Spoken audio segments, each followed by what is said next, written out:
What is up, guys? Welcome to my review for Arrow Season 7, Episode 8, titled Unmasked. And the title Unmasked is actually a double entendre for the episode, talking about both Green Arrows, which I think is a pretty great title for the episode. It's talking about Oliver Queen not wearing his mask while he's the Green Arrow in this episode, and the new Green Arrow being revealed to who she is. So in the beginning it was revealed that she is a woman, which I'm pretty sure most people saw coming. She's also an Asian woman, which basically confirms that she is Amiko Queen. It was also revealed later in the episode that she is the daughter of Robert Queen, and if you don't know, Amiko Queen in the comics is the sidekick of the Green Arrow called the Red Arrow, which, not to be confused with Roy Harper the Red Arrow, but Amiko Queen is the daughter of Robert Queen in Shadow, which in this continuity would not work whatsoever. Shadow is way younger than Robert, and she never actually met Robert in this continuity, so that wouldn't work. But she could be the daughter of somebody else, some Asian woman that Robert Queen slept with and impregnated years ago, like 20 years ago. So I'm pretty sure she's not going to be the daughter of Shadow. That wouldn't really work. And in terms of the reveal, I mean, obviously I saw it coming. It wasn't really surprising. I made a video called the top 5 possible characters who could be the new Green Arrow, and number 1 was Amiko Queen. So not exactly the most surprising reveal, but I do think that's just because of unfortunate leaks, which is that episode 10, which was originally titled My Name is Amiko Queen, it's now titled Shattered Lives, but that original title was leaked months ago, which led people to thinking that the new Green Arrow is Amiko Queen, which made this reveal so much less surprising. So while it is unfortunate, it does make the reveal less impactful. However, I did like how it was basically the first scene in the episode. It wasn't really a big thing near the end of the episode, which most reveals are, which does make for a more dramatic episode. But I do like that they changed the thing up because most people already knew it was going to be Amiko Queen, so they didn't really make it this big thing in this episode in particular, and just revealed it from the beginning of the episode, or at least they revealed that she is a woman, and she is an Asian woman at the beginning of the episode, which basically confirms everybody's suspicions. So in general, it is unfortunate, but I don't think this reveal was as impactful as it could be. But since it was revealed, I think they did the best that they can do with the situation. So in terms of the other unmasking in this episode, Oliver Queen is finally back as the Green Arrow. Although, as opposed to last season, while he was not the Green Arrow, it was so boring. This season, it was not actually boring whatsoever. That being said, it is really cool seeing him back as the Green Arrow, even though he's not wearing his hood and mask, which again, I really hope they don't continue that for the rest of the show. I really hope he brings the mask and hood back. He just looks more like Green Arrow. He looks way more menacing and way cooler when he's wearing the hood and the mask. But in terms of that whole storyline in the episode, I did really like how they brought Oliver Queen back into the world. I did read an interview somewhere that Stephen Amell was really the most impactful in terms of making Oliver seem different now that he's outside of prison, which I did think he did a pretty great job at that in this episode. In terms of Oliver's actual storyline in the episode, which is just getting back into the world and becoming the Green Arrow again, I thought that was pretty good. I did like his interactions quite a lot with especially Dinah, like characters on the show in general, especially Dinah. I thought they had some pretty great interactions in this episode. Just in general, I really hope those two characters get a lot of screen time together. And when I say a lot, I mean a lot. Like whenever Oliver has screen time with Felicity, just replace her with Dinah. It would just be so much better, especially like in episodes like this. But I will get to that in a minute. Oliver Queen becoming the Green Arrow again was pretty awesome. Something that this episode did that I really liked as well is the fact that it brought back a character, Max Fuller, who has not appeared on the show in over 6 years. He appeared one time in episode 1 or episode 3 of season 1, and then nothing for any episode after that until this one. And it makes sense. It's not like that he needed to appear in those episodes to be a person in this universe. He was just there the whole time, and now he's back, and I think he was a pretty great villain of the week for this episode. Oliver had some pretty great fight scenes in this episode. There were some fight scenes where there was a very noticeable stunt double in that fight scene, but only for like a couple seconds. The rest of it was a great fight scene in general. When I say the fight scene, I mean when Oliver fought, or Green Arrow fought all of those guards in that club. That was a good fight scene, and Oliver's storyline in general, becoming the Green Arrow again, was pretty good.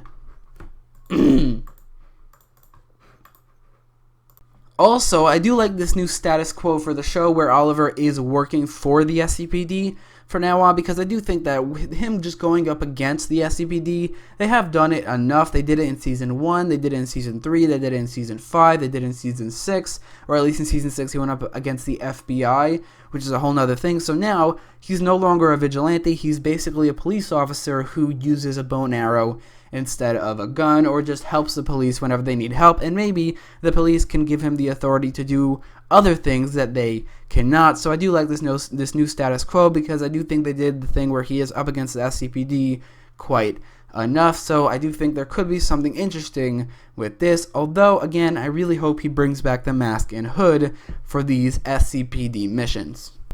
So something that I said in my trailer breakdown for this episode is that there might be some sort of quality drop from the first 7 episodes, because the prison storyline just gave the show such a strong crutch to stand on, which is that Oliver is in this situation that just gave them so much writing material and so much room to do with that thing. Also, it kept Oliver and Felicity apart, which is a good thing in my book. And in this episode, I said that there will possibly be some sort of quality drop from the first 7 episodes, and while it isn't a crazy drop, I do think there is something to say about the drop of quality from this episode according to the first 7, and I think it all just really has to do with Oliver and Felicity being reunited. It was something that I was so glad that there wasn't really much of in the first 7 episodes of this season. There was barely any Olicity, which was great. This episode has quite a lot of it. There is some drama between the two, and even though it makes sense because Felicity did become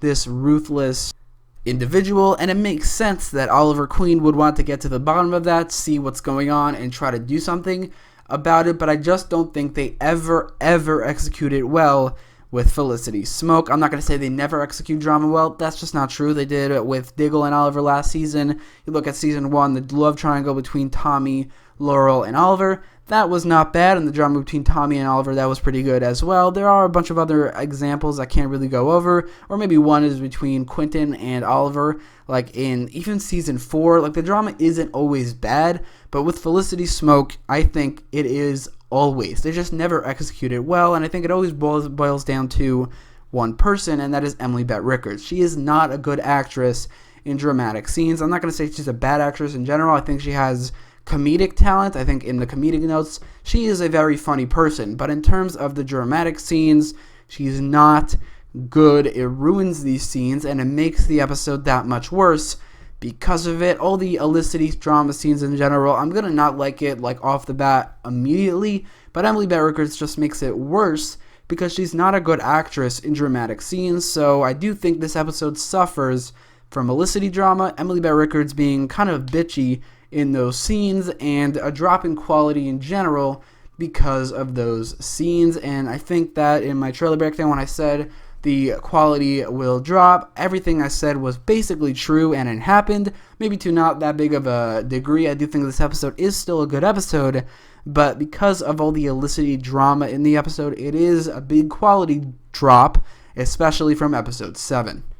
Diggle and Lila's whole storyline, which I always thought was maybe the most boring storyline on this show in general, like in Season 7, but now it has gotten so much more interesting where they're bringing Ricardo Diaz into the fray, and this storyline has basically become the main storyline to do with Ricardo Diaz and the Longbow Hunters. I did like how they built up to that, and I do like what they're doing with that. It was really like 2 scenes in this episode, like one where they found out something to do with the Longbow Hunters, and then another one where they get the help of Ricardo Diaz, which I did think was a good scene at the end. And in general, I mean, it was good, it was fine in this episode. I don't really have any complaints, and I do think that the storyline is a lot better than it was in previous episodes.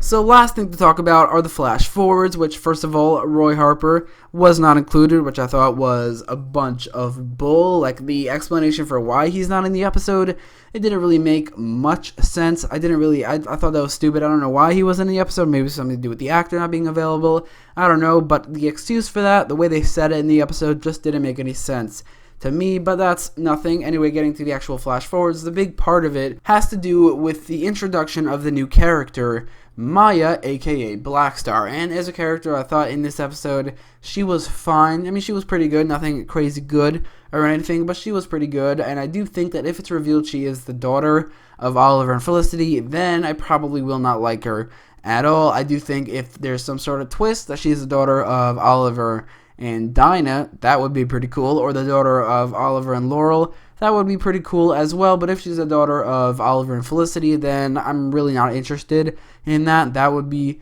pretty lame. Although, again, I do like what they're doing with Felicity in the future, where she is this villain and she's dead. I do like that quite a lot. I'm really worried there will be some reveal that one, Maya is the daughter of Olicity and Felicity is still alive. If that happens, then the flash forwards will be basically dead to me. But as of right now, Maya is a good character and a probably worthy addition to the show. We just don't know yet. So in conclusion, this episode was definitely some sort of quality drop from the first 7 episodes of the show, and I am a little worried for the rest of the season, but not entirely worried, because everything outside of basically Olicity drama in the episode was pretty great. Oliver's unmasking and that whole storyline, that was great. The new Green Arrow being unmasked, it was unfortunate how they had to do it, but I think, again, the way they did it was the best they could do. The fight scenes were great, and the fact that Oliver is now working for the SCPD, that was great as well, and the flash forwards were pretty good too. It's really just the Olicity drama in this episode that brings it down. So I will give this episode an 8.5 out of 10. But let me know all your thoughts in the comments down below. And if you like this video, don't forget to leave a like, share, and subscribe.